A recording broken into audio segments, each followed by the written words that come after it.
परिषद आयोजित ॲडव्होकेट हाशम पटेल यांच्या विश्वासार्थ गहिवर या प्रकाशन सोहळा समारंभाचे अध्यक्ष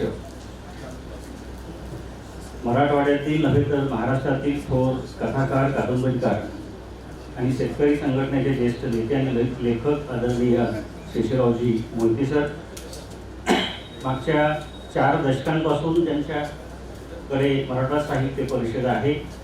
ते आम्हा सर्वांचे मार्गदर्शक आणि त्यांच्या साहित्य, समाज आणि संस्कृतीवर कायम ठसा उमटवलेला आहे ते आदरणीय प्राचार्य कौतिकराव ठाले पाटील सर. आपल्या लातूर जिल्ह्याचे सुपुत्र आणि त्यांच्यामुळे लातूर जिल्ह्याला अखिल भारतीय मराठी साहित्य संमेलनाचा सन्मान प्राप्त झाला आणि जवळपास 150 पुस्तकाचे लेखक आदरणीय श्रीपादजी सवनीस सर. मराठवाड्यातील नव्हे तर आज महाराष्ट्रामध्ये अग्रगण्य ज्या नियतकालिकाचं नाव घेतलं जातं ती म्हणजे विचारशलाका हे त्रैमासिक. मागच्या 40 वर्षापासून हे त्रैमासिक फुले, शाहू, आंबेडकर आणि पुरोगामी परिवर्तनवादी विचारसरणीला त्यांनी वाहिलेलं आहे आणि एक निष्ठा घेऊन विचारवंत समाज निर्माण करण्यासाठी सातत्यानं जे धडपडत आहेत ते तुम्हा आम्हा सर्वांचे मार्गदर्शक आणि या कार्यक्रमातले सत्कारमूर्ती आदरणीय प्राचार्य डॉक्टर नागोरावजी कुंभार सर. या विचारपीठावर उपस्थित असलेले प्रमुख पाहुणे म्हणून आदरणीय शहाजिंदे सर, याबरोबर निमंत्रित पाहुण्यांमध्ये advocate Sharadji Ingle sir, MR Mulla sir, Zainuddin Sayyad sir, Shaikh Shafi Goldekar sir आणि सुरेंद्र पाटील सर. या सभागृहामध्ये खूप मोठी माणसं या ठिकाणी उपस्थित आहेत. या सर्वांना मी या ठिकाणी विनम्र अभिवादन करतो, नमस्कार करतो, कारण आमच्या विनंतीला मान देऊन तुम्ही या ठिकाणी आलेला आहात. खरं तर हा सोहळा तुमच्यामुळे खऱ्या अर्थाने देखणं आणि सुंदर होतो आहे, म्हणून पहिल्यांदा तुम्हाला मी नमस्कार करतो. तर सर्व उपस्थितांना मी नमस्कार करतो. परिषदेचे सचिव डॉक्टर दुष्यंत कटारे सर, परिषदेचे सर्व सन्माननीय कार्यकारिणी, केंद्रीय कार्यकारिणीचे उपाध्यक्ष आदरणीय सगर सर, भास्कर बडे सर आणि महाराष्ट्र राज्य साहित्य संस्कृती मंडळाचे आमचे मित्र सिंदगीकर सर, रघुराजजी माने सर, राजेंद्रजी माळे सर, मुल्ला सर, म्हणजे सगळ्यांची नावं आम्हाला या ठिकाणी घेता येतात, परंतु वेळेअभावी घेणार नाही कारण वेळ खूप झालेला आहे. मराठा साहित्य परिषदेच्या वतीनं हा कार्यक्रम घ्यावा अशा प्रकारची विनंती ॲडव्होकेट हाशम पटेल सरांनी आमच्याकडे केली. आम्ही त्या विनंतीला तत्काळ सहमती दिलेली आहे. दुसरा प्रश्न आमच्यासमोर असा होता आणि त्यांची स्थिती अशी होती किंवा त्यांचं मत असं होतं की या कार्यक्रमाला आदरणीय ठाले पाटील सर आले पाहिजे आणि सबनीस सर आले पाहिजे. म्हणजे 2 व्यक्ती आल्याशिवाय मला कार्यक्रमच घ्यायचा नाही ही त्यांची भूमिका होती. आम्ही त्यांना विनंती केली आणि दोघांनाही आपल्याला वेळ दिला आणि या ठिकाणी दोघंही उपस्थित आहेत. त्याची वेगवेगळी कारणं आहेत, ती आपलं मी सांगतोच आहे, म्हणून त्यांचे मी या ठिकाणी प्रथमतः आभार मानतो. या कार्यक्रमाचे अध्यक्ष शेषरावजी मोहिते सर आहेत. कारण आपल्याला जर थोडंसं वेगळं वाटेल, परंतु ते 40व्या मराठा साहित्य संमेलनाचे अध्यक्ष आहेत आणि त्यांच्या अध्यक्षस्थानी हा कार्यक्रम होतो आहे. आणि दुसरी गोष्ट अशी आहे की या कार्यक्रमाला आदरणीय कौतिकराव ठाले सर आहेत. मी प्रामाणिकपणे असं सांगू इच्छितो की मागच्या जवळपास वयाची अर्धी वर्ष, म्हणजे आज त्यांचं वय 83 आहे, 83 वर्षाची 40 वर्ष त्यांनी साहित्य संस्कृतीला स्वतःहून वाहिलेली आहे. मी असं म्हणेन की तो फार मोठा मुद्दा होईल की या समाजाला उभं करण्यासाठी, या साहित्य चळवळीला खऱ्या अर्थाने उभं करण्यासाठी कोणीतरी स्वतः गाडून घ्यावं लागतं. ते गाडून घेतल्याशिवाय साहित्य संस्कृती चळवळ उभा राहत नाही. ते काम खऱ्या अर्थाने ठाले सरांनी केलेलं आहे. म्हणजे ठाले सरांची पुस्तकं किती हा महत्त्वाचा प्रश्न नाही, पण ठाले सरांनी महाराष्ट्रामध्ये आणि मराठवाड्यातली माणसं किती उभी केली हा फार महत्त्वाचा प्रश्न आहे. म्हणून साहित्य संस्कृती मंडळ हा त्यांच्यावर निघालेला जो गौरवग्रंथ आहे, हा एक गौरवग्रंथ जर वाचला तर खूप लेखन करण्यासारखं आहे. पण एक गौरवग्रंथ जर त्यांचा जर वाचला तर ठाले सरांचं काम आपल्याला खऱ्या अर्थाने लक्षात येईल. साधारणतः 1988ला त्यांनी साहित्य परिषदेचं कार्यवाह म्हणून पहिल्यांदा काम केलं 2001 पर्यंत, आणि 2001 ते आजपर्यंत अध्यक्ष राहिलेले आहेत. या जवळपास 35 वर्षाच्या कालखंडामध्ये त्यांनी जे काम केलेलं आहे ते खऱ्या अर्थात एका पुस्तकात मांडण्यासारखं नाही. म्हणजे ते खरं तर साहित्य संस्कृती मंडळाने त्यांच्यावर जसा की चरित्रलेख मला लिहून घेतो तशा पद्धतीचं ते काम आहे असं मला वाटतं. म्हणून मराठवाडा साहित्य परिषद काही काळी संत झालेली होती, त्या परिषदेला गती देण्याचं काम त्यांनी ते केलेलं आहे. आणि याचबरोबर त्यांनी जे काही नवीन पायंडे सुरू केले, विश्व साहित्य संमेलन त्यांनी सुरू केलं, लेखिका साहित्य संमेलन त्यांनी सुरू केलं, प्रतिष्ठान मासिक त्यांनी नियमितपणे सुरू केलं आणि विशेषतः मराठवाडा साहित्य संमेलनात त्यांनी खेड्यापाड्यापर्यंत भरवलेली आहे. त्यांचं एक स्वप्न होतं की साहित्य संस्कृतीची चळवळ ही खऱ्या अर्थाने ग्रामीण समाजापर्यंत, ग्रामीण माणसांपर्यंत जाऊन पोहोचवली पाहिजे आणि ती त्यांच्या हयातीमध्ये त्यांनी ती पोहोचवलेली आहे. जे सोयगाव सारखं गाव आहे, उदगीर आपलं गाव आहे, घनसावंगी सारखं एखादं गाव आहे, अशा गावामध्ये त्यांनी अत्यंत देखणी म्हणजे आपल्याला म्हणावं लागेल अखिल भारतीय तोलाची संमेलन त्यांनी त्या ठिकाणी आयोजित केली. अशा प्रकारचं मोठं काम त्यांनी केलेलं आहे. दुसरं मी असं म्हणेन की सरांना मराठवाड्यातला कोपरा माहिती आहे. म्हणजे जेव्हा आम्ही पत्रिकेमध्ये नाव पाहतो आणि एखाद्याचं नाव आम्ही सूचित करतो तेव्हा सर असं म्हणतात, अरे ते नाव घेतलेलं आहे. म्हणजे खऱ्या अर्थानं की महाराष्ट्रामधला मी म्हणत नाही, पण मराठवाड्यातला कोपरा त्याला माहिती आहे. जेव्हा अखिल भारतीय मराठी साहित्य संमेलन होतं तेव्हा त्या साहित्य संमेलनामध्ये सर्वाधिक माणसं खऱ्या अर्थाने मराठवाड्यातली असतात. ती कवी म्हणून असतील किंवा वक्ते म्हणून असतील, ती माणसं त्या ठिकाणी ती असतात. पण आणि दुसरी गोष्ट अशी आहे की अशा पद्धतीनं अतिशय नियोजनबद्ध क्रमबद्ध काम करण्याची त्यांची पद्धत आहे. प्राचार्य म्हणून, प्रशासक म्हणून आणि साहित्य संस्कृती मंडळाच्या मराठी साहित्य परिषद अध्यक्ष म्हणून सगळ्या पातळीवरून काम हे अतिशय शिस्तपर अशा पद्धतीने केलेलं आहे. जवळपास 40 पेक्षा अधिक चर्चासत्र त्यांनी आयोजित केलेली आहे. म्हणजे किती सांगावं तेवढं ते कमी आहे.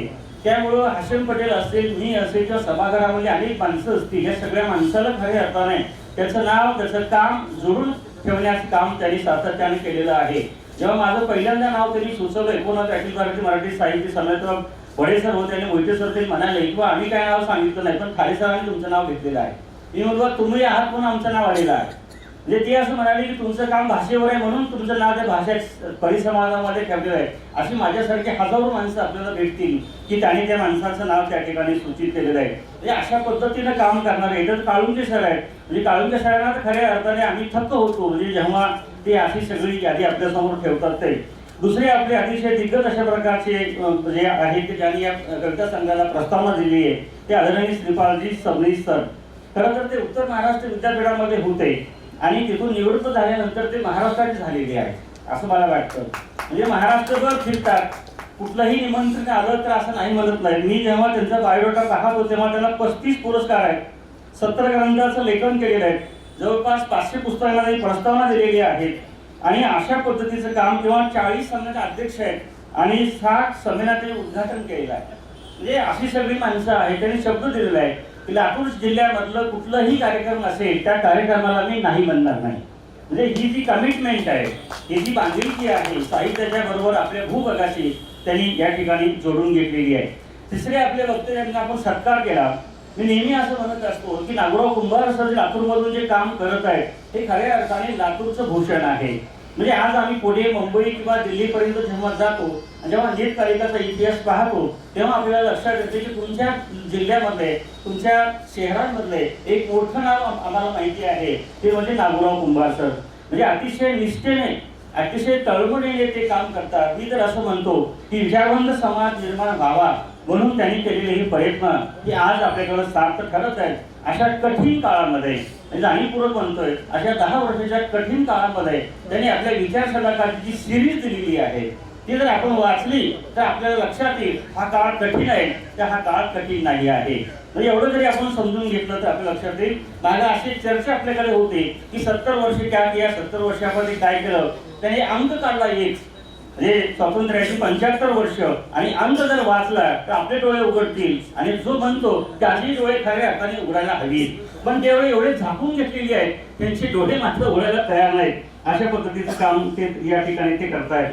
दुसरी गोष्ट अशी आहे की मराठवाडा साहित्य परिषद जेव्हा मी अध्यक्ष झालो 2018ला, म्हणजे मी आहे, स्वतःकर सर आहेत, दर्शिंगजी आहेत, इंगळे सर आहेत, प्रकाश गाबदिनेश आहेत, शैलजा कारंडे मॅडम आहेत, देन राजमानेताई आहेत, सुनीताई आगळीकर आहेत, ज्ञानदेव राऊत आहे, दुष्यंतजी कटारे सर आहेत.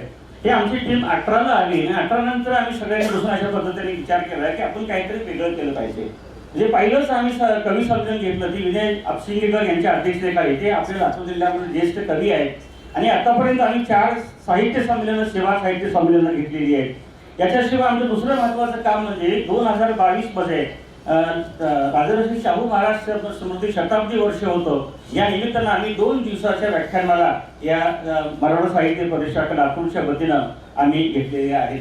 म्हणजे अशा पद्धतीनं अनेक कार्यक्रमाच्या निमित्तानं, अनेक दिनाच्या निमित्तानं आम्ही कवी संमेलन आयोजित करतो आणि या निमित्तानं आम्ही या परिसरामधल्या नेत्या लेखकांना एक नवं व्यासपीठ मिळवून देण्याचा प्रयत्न आम्ही करतो आहोत आणि सातत्याने ही परिषद यापुढेही अशाच पद्धतीने काम करेल असं मी तुम्हाला ग्वाही देतो. राहिला प्रश्न की ज्याच्यासाठी मी उभा आहे, कारण हे सांगणं सुद्धा आपल्याला फार महत्वाचं आहे.